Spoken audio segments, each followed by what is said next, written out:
ሰላም ሰላም ቤተሰቦች እንዴት ቆያችሁ? ዛሬ የአማርኛ ፊደሎችን በማንበብና ቃላት በመመስረት እንለማመዳለን ማለት ማንበብም መጻፍም እንለማመዳለን። ዛሬም ከኛ ጋር ስለነበራችሁ ከልብ እናመሰግናለን። እንደተለመደው ይህን ቪዲዮ በዚህ ቪዲዮ ትምህርት ለማግኘት ለመማርም ዝግጅት ላይ ናችሁ። አማርኛ ስትማሩ ማድረግ ያለባችሁ ነገር ሁሌም መጻፍ እና ማንበብ መለማመድ ነው። ይህ ደግሞ ቪዲዮ በማየት ብቻም ሳይሆን በስክሪፕቶና በወረቀት ላይ የጻፋችሁ ስትለማመዱ በአጭር ጊዜ በቀላሉ ደግሞ ራሳችሁን ማስተማር ትችላላችሁ ማለት ነው።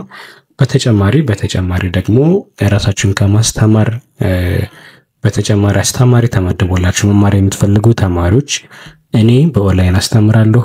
ኢሞ፣ ቴሌግራም፣ ዋትስአፕ ላይ ከኔ ጋር መማር ትችላላችሁ ማለት ነው።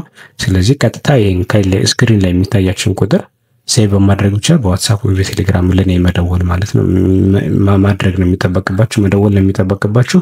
ስለዚህ አሁን ወደ ትምህርቱ ነው የምንሄደው። ይሄን ትምህርት ስትማሩ እንዳለ ሙሉን በወረቀት ላይ ብትጽፉት ይሄ ለእናንተ ምን ያግዛችኋል ማለት ነው። በቀላሉ አእምሯችሁን ከወረቀት ጋር ከመጻፍ ጋር ከማንበብ ጋር ለማለማመድ በጣም ይጠቅማችኋል። ይሄን ነገር ትኩረት አድርጋችሁ ሌሎች ቪዲዮ ስታዩ እንደዛ አይነት ልምድ እንዲኖራችሁ ይመከራል። ስለዚህ ይሄን ነገር እናንተ ሞክሩት፣ በጣም ጠቃሚ ነው ማለት ነው። አሁን ወደ ትምህርቱ እንሄዳለን። አሁን እነዚህ የመ ቤተሰቦች እዚህ ጋር አሉ። እነዚህ የሰ ቤተሰቦች ናቸው። ይሄ የረ ቤተሰቦች ናቸው። በእያንዳንዱ ፊደል ምን ተመስርቷል ማለት ነው?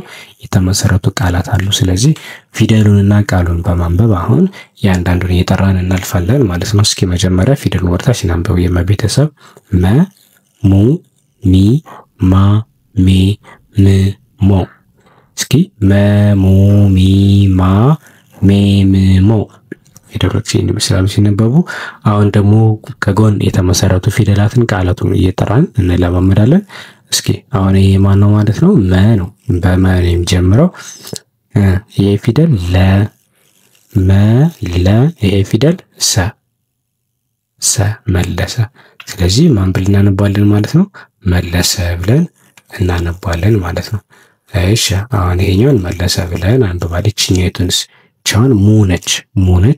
እቺኛይት ማንን በላት? እቺ ሙ ነች። ከዛ ዚ ቃ። ስለዚህ ማንን በለው? ሙዚቃ። እሺ ይሄ ፊደል ደግሞ ሚ ነው። ሶስተኛ ፊደል ማለት ነው። ሚዛን። እሺ ሚዛን የሚለውን አየን። ከሚቀጣይ ማ ፊደል አለ።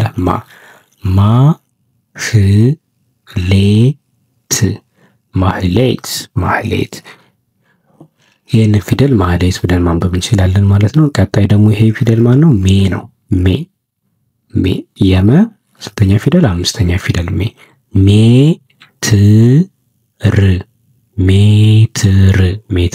ሜትር። በጣም ጥሩ። ቀጣይ ይሄ ደግሞ ስድስተኛ ፊደሉ ም ነው።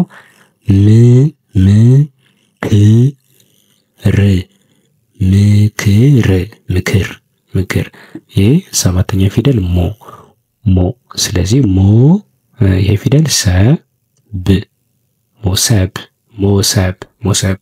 እንደዚህ ብለን እናነባለን ማለት ነው። አሁን ደግሞ እስኪ የሰ ቤተሰቦችን እናነባለን። ሙሉ የሰ ቤተሰቦችን እናነባለን። ሰ፣ ሱ፣ ሲ፣ ሳ፣ ሴ፣ ስ፣ ሶ። እስኪ እንድገማቸው። ሰ፣ ሱ፣ ሲ፣ ሳ፣ ሴ፣ ስ፣ ሶ። ሰ፣ ሱ፣ ሲ፣ ሳ፣ ሴ፣ ስ፣ ሶ። በጣም አሪፍ። እሺ አሁን ምንድነው የምናደርገው ደግሞ? እያንዳንዱ ፊደሎችን በቀስ ብለን እናነባለን። ይሄ ፊደል ማን ነው? ሰ። ቀጣይ ላ፣ ም፣ ሰላም። እሺ ይሄ ሱ። ይቺ ሱ ነች። ሱ። ከዛ ሱስ። ይቺ ሲ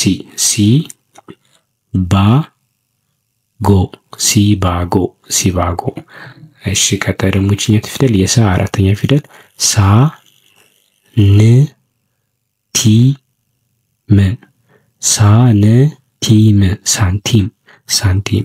ቀጣይ ሴ የሰ አምስተኛ ፊደል ሴ፣ ራ፣ ሴራ። ይሄ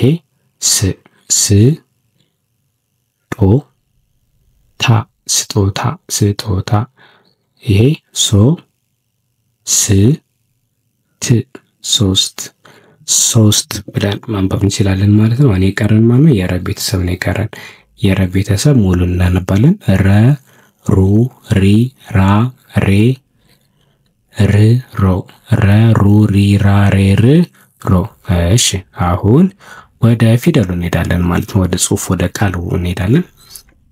ስለዚህ ይሄ ፊደል ምን ለራ ነው። ዘመ ረዘመ ረዘመ ሩዝ ሩዝ ሪፖርት ሪፖርት ራቁት ራቁት ራቁት ሬዲዮ ሬዲዮ ሬዲዮ ርዝመት ርዝመት ርዝመት። ከዛ የመጨረሻው ሰባተኛው ፊደል ሮ ነች አይደለ? ሮጠ ሮጠ ይሆናል ማለት ነው። ስለዚህ ተመልካቾቻችን ይህን ቪዲዮ የትምህርት ቪዲዮ ተከታትላችኋል እስከዚህ ሰዓት ድረስ። አሁንም ቢሆን የዚህን ቀጣይ ክፍል በሌሎች በእያንዳንዱ ፊደል እንዲህ አይነት ትምህርቶችን አዘጋጅ እለቃለሁ። ከእናንተ የሚጠበቀው ይህን ቪዲዮ ላይክ በማድረግ ሀሳባችሁን ኮመንት ላይ በማስቀመጥ እንዲሁም የእናንተን ሀሳብ ማስቀመጥ ትችላላችሁ ማለት ነው። በተጨማሪም ይህ ቪዲዮ ለሌሎችም እንዲደርስ ለጓደኛ ለመማሪያም እንዲሆን ሼር በማድረግ ተባበሩን። አስተማሪ ደግሞ እንዲመደብላችሁ የምትፈልጉ ተማሪዎች ካላችሁ በከታች ባሉት ስልክ ቁጥሮች በኢሞ በቴሌግራም በዋትስአፕ እኔ ጋር መገናኘት የምትችሉ መሆኑን አሳስባለሁ። በቀጣይ ቪዲዮ እስክንገናኝ ሰናይ ጊዜ ይሁን። አከብራችኋለሁ፣ ወዳችኋለሁ። ሰላም ሁኑልኝ።